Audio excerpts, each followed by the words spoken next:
This is the new 2026 Ram 1500 BackCountry. Like that BackCountry. Hey, it's Tim, Pickup Truck Plus SUV Talk. It's basically a Rebel Light. So they're the Rebel, they're the Warlock. Now this slides in between that. So let's talk about what this is and why you may want to consider it for your next truck. Okay, so this is the BackCountry. So it's not like the Rebel, where the Rebel's got more of an off-road presence, more of a lift to it. This has got more off-road hardware with a little bit more styling to it. So we have the blacked out exterior accents, you can see, kind of a blacked out front bumper there. We have LED lights there. We have 18-inch wheels with all-terrain tires. That's our Wild Peak AT Falcons there. We have the Hemi in this. You can see our badge to freedom, our freedom badge there. E-torque system in this one. And we have the off-road tuned suspension, skid plates, and electronically locking rear differential, hill descent control, and again, those all-terrain tires. This has got like a nice army green to it. I don't quite have a sticker on this, but I'll put as much information I can in this video as far as text, as far as pricing and stuff. My phone is not cooperating to get me pricing at the moment out here in the BackCountry. So, come around the sides here. You see we have dual exhaust. This has got that GT exhaust note. That is for all 2026 models. I do have the split fancy door on this version. We'll open the door, you can open it like so, with tailgate coming down, or we could open it like this, and there's a spot, if I recall, that is right here, or here, there, haha. Opens this way, you split this door, so it comes over here. Been a couple years since I did their split system. Tonneau cover, LED lights, 400 watt hookup there inside this bed. So it comes in spray and bed liner, tonneau cover, and then we have the split door system. It's nice when hauling a boat or whatever, you can get in here without having to drop the whole tailgate, or get it out of the way as well. When you're sweeping out, like say, mulch, you can get it out of the bed without having to get all your rocks and mulch in the crevice here. I just got done doing that actually, moving some dirt that had some rocks in it. So that's a nice feature there. So it's right in here to open that, or here for the full tailgate. Two choices. The big Ram badge there that is blacked out, and then Bighorn spelled out there. So you take a Bighorn, add some off-road capability, some different off-road tires, skid plates, off-road tuned suspension, and then you add some more stuff inside the cabin, and you get a BackCountry. So we'll talk more about that as we come around for the inside. We have that exceptional interior for Rams. These things are just beautiful. So we have the little bit of styling here, set up there, nice big grab handle there, grab handle here, and then we have the fold-up seats, give it that flat loading floor in this. We'll see if we have the bin, my little bootlegger bin. Do you know a bottle of whiskey fits in there perfectly? I know. I've tested it. So this comes down there, and then there's your floor as far as a flat floor for hauling gear. It's really handy. Some USBs back there and some plugs there. Boom, boom. So, and then we have some vents there as well. These are nice, like mole holders, so you can put hook some bags in here, or whatever you want, different types of storage systems. A big bin here. Do you know some brands charge extra for this? The map holder, it's kind of interesting. And then this just pops down. So, and get that, yeah. I was gonna say, so it's got these really nice seats. So it's like a cloth here, but leather on the outside. Yeah, Ram just does a good job on their interiors. No moonroof here, which I'm okay with. Not every truck needs it. They have the speakers back there as well, and really good headroom. We'll see that in just a minute. Close that door, okay. And then I'm gonna come around here, we'll open this door up and take a look. I wanna see what Payload is and see what the interior looks like here as well. Adjustable pedals, which are really nice as well. That's how you turn on that in the bed plug. Make sure you got power back there as well. The payload is 1,330 pounds of payload in this truck.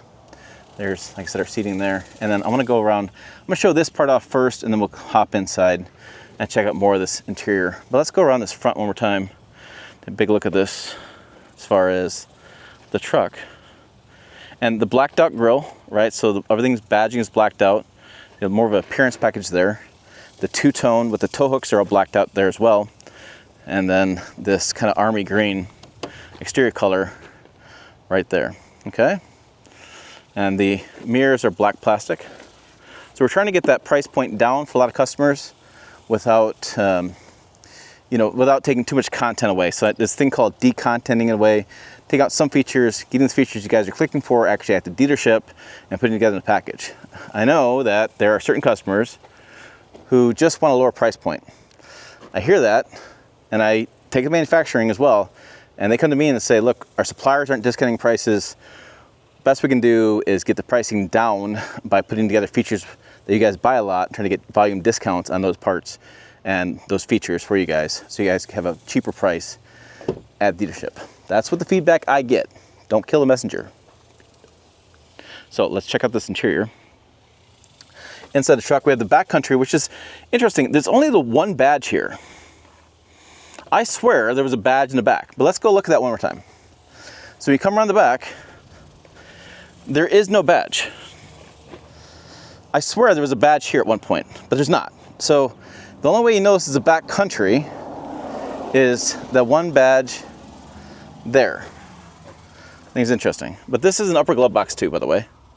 Upper and lower glove box. There's hard plastic up here, which people make a big comment about. They hate all the hard plastic. I like it because it makes cleaning up easy, especially if you get this dusty. Take a cloth, wipe it off.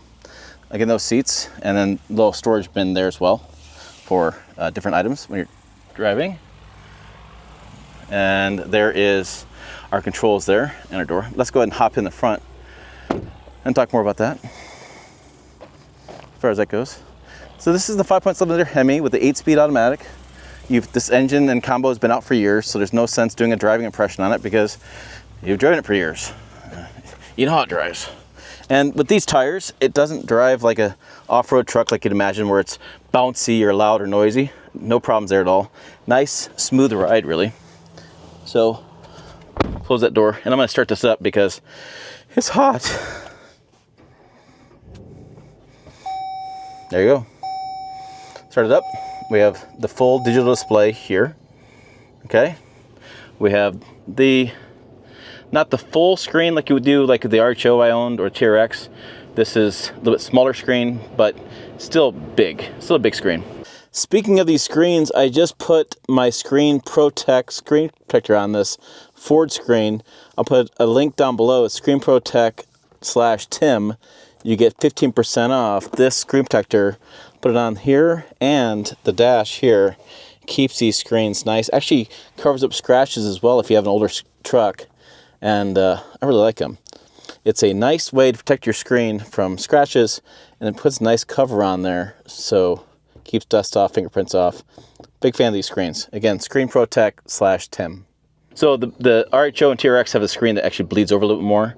The smaller trim levels, or the lower trim levels like Tradesman, have a screen that goes about this big, cuts across here.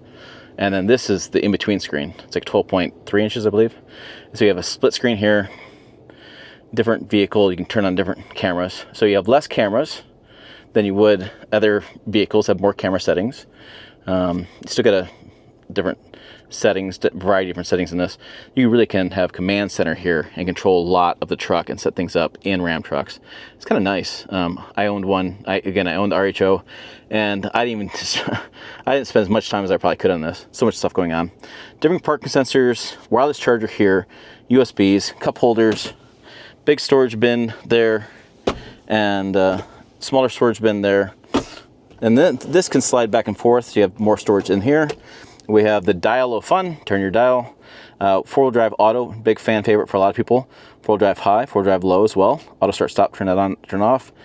Dyno assist control, and there's that rear axle locking differential there. There's a cruise control, gear limit for towing, different drive modes. Press that button. Press the button here, you have off-road, sport, tow, auto, snow. That's what that does, is change the transmission shifting and throttle response, so you're not getting in trouble at different drive modes, and turns on 4-wheel drive auto as well. So if you're in conditions where like it's misty out, or like it's sleeting or something, you're not quite sure if you should be in 4-wheel drive or not, let the system decide. They've had 4-wheel drive auto for years, and it's been a good system for those types of situations. I think it's back to, we'll turn on sport mode. Yeah, why not? And that is the rest of the interior. One thing I do like is up here, nice storage bin plus a plug. So if you run like a radio detector or like a camera for your camper and you plug it in, it goes right there. It works really well. So that is the BackCountry. It's a new trim level. It's, like I said, it slides between the Rebel and the Warlock. The Warlock's more your entry level. It's more, I think it's got more cloth seats and things, but this is trying to get the Rebel light. So a little bit different price point, bringing that price down a little bit and giving you more affordable-ish. It's hard to say affordable in full-size trucks, how expensive they are, but we're trying, well, at least Ram's trying to do something. That's what I gotta say with that. All right, what do you guys think? It's your turn. Put your comments down below. Also check out the website at pickuptrucktalk.com. As always, thanks for watching. I will see you down the road.